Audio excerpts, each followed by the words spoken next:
Okay, so here we're working on a 2001 E320. It is also known as a 210 chassis in Mercedes lingo.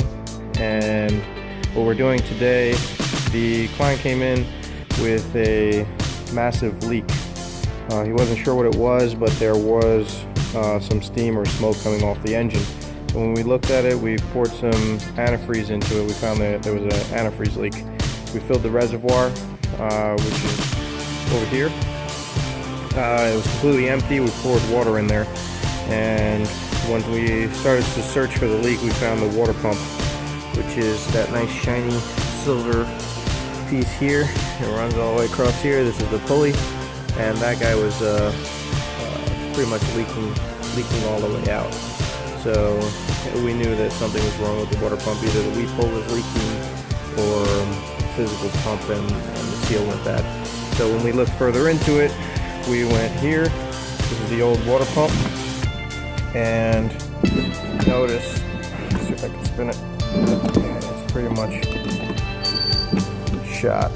Bearing went bad, and as it spins around, it's rubbing metal to metal.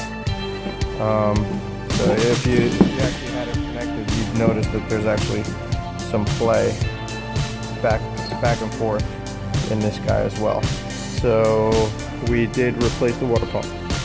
Water pumps, you do have to be careful when you replace them, because this bolt here, it goes through to the alternator. A lot of times it's a blind hole on the other side, and the threads, aluminum to aluminum, aluminum bolt to aluminum housing, they do seize together, and if they break, you have to replace the entire front cover, which is a huge job. So luckily the threads stripped a little bit, but we were able to clean them up, and everything was okay. So that's that, and we also had some valve cover leaks. So the valve cover's off. We're resealing both sides. You have to remove the coil packs and the suppressors or wires as well in order to get to them. And this is one of the valve covers over here that is being cleaned up, and it will be resealed. The new gasket goes in here. We also have to take these covers off on each side and reseal those with some black silicone from Mercedes. These hoses we cut because they're hard as a rock. They're called the crankcase vent hoses, and we do recommend replacing them. So we are going to do them. We try to get away with not replacing it, and usually you get a check engine light or a code because they split when you go to take them off. You have a vacuum leak. So that's it for this vehicle, and we'll report back when everything's finished.